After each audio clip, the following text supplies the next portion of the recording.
So Ruh wants to change the nature of Nafs under its own influence. The Nafs, which originally is Ashqa and Ammara. Originally the Nafs is the commanding Nafs, which Almighty Allah has stated, Inna nafsa la'ammaratum bis-su. Somebody may ask, then why this evil organ, this authority, this thing was created? Just I told you, Almighty Allah has given us a democratic system in the body, so that intellect and you may choose either of the two, the right or wrong. You may become responsible for your act, and you may be awarded or rewarded. You would be responsible for the consequences of your acts. And this nafs, the ammara, does not, there is an early stage of ammara, of nafs, when it becomes commanding, strong. Then it starts commanding to evil. Then it starts to take the person, because it has corporeal nature, vegetal nature, and it always commands the person to the worldly pleasures, sexual passions, and worldly attractions. Commands to the evil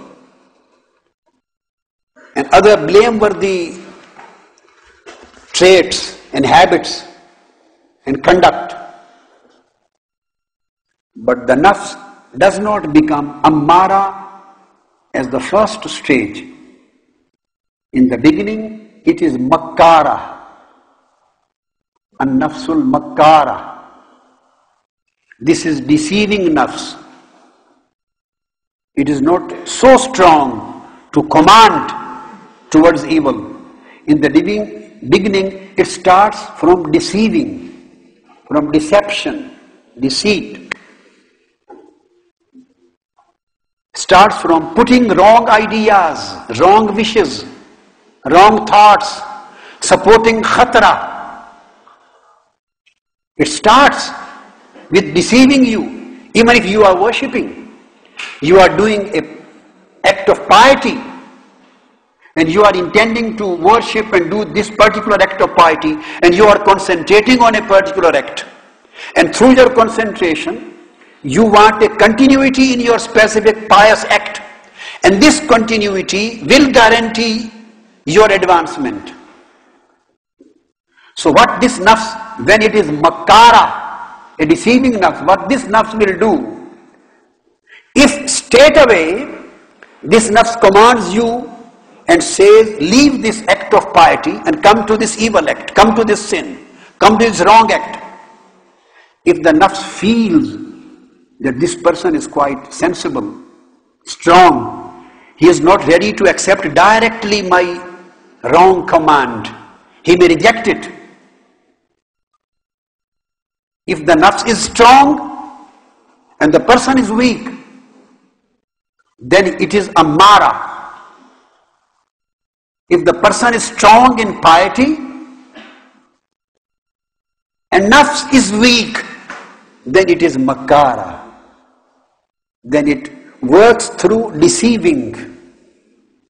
Then what it will do? It will not command for the evil act.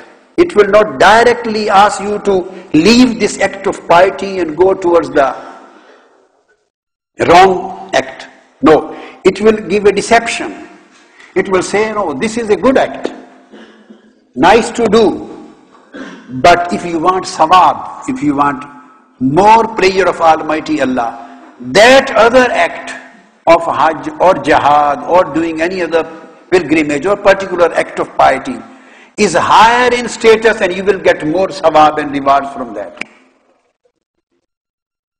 So he will detract your concentration. He will create a confusion in your mind.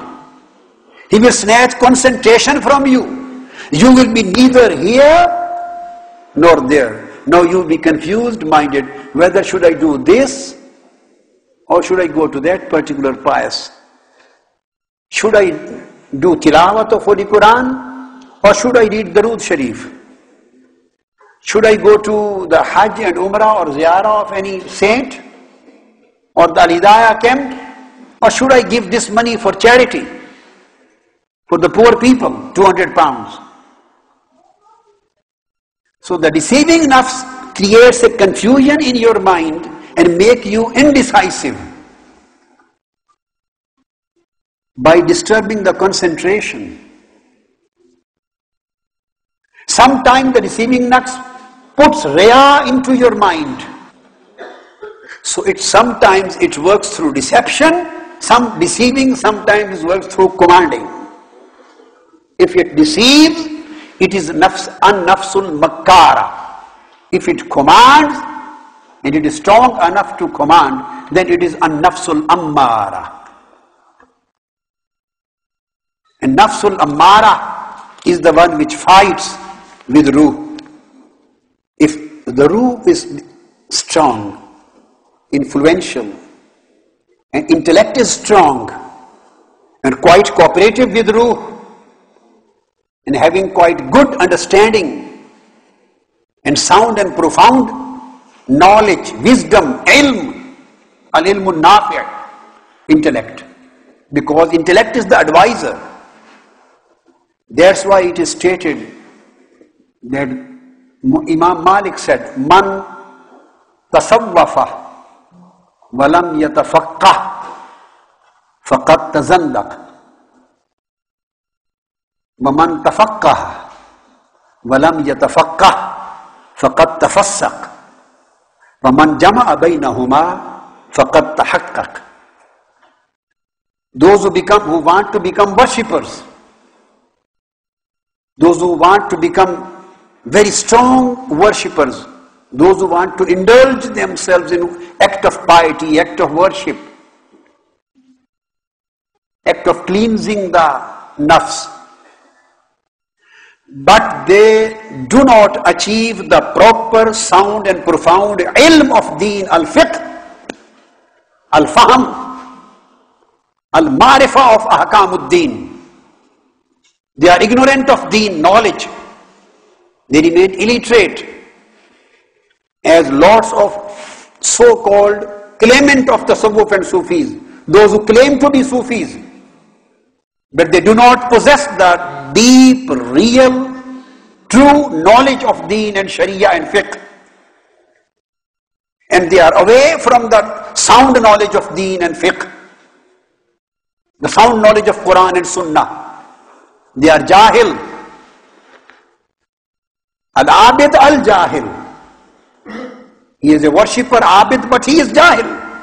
He does not possess the nur of ilm. The nur of ilm which was spreaded by Holy Prophet sallallahu ta'ala alayhi wa sallam. Because the whole process of purification of nafs, the process of cleansing, the process of purification, the process of spiritual advancement, Holy Prophet sallallahu alayhi wa sallam started from Iqra, Bismi Rabbikal Ladhi Khalaq. It was started from knowledge. It was started with Yatlu alaykum ayatina. He recites the ayat, our verses unto you. وَيُزَكِّيكُمْ وَيُعَلِّمُكُمُ الْكِتَابَ وَالْحِكْمَةِ. So he starts from the knowledge of Quran. Then he purifies the nufus. Then at the same time, he provides you the deep knowledge of Kitab al-Quran and knowledge of as-Sunnah and al-Hikmah and al-Fiqh and al-Ma'rifah. وَيُعَلِّمُكُمْ مَا لَمْ تَكُونُوا تَعْلَمُونَ. And then asrar and secrets.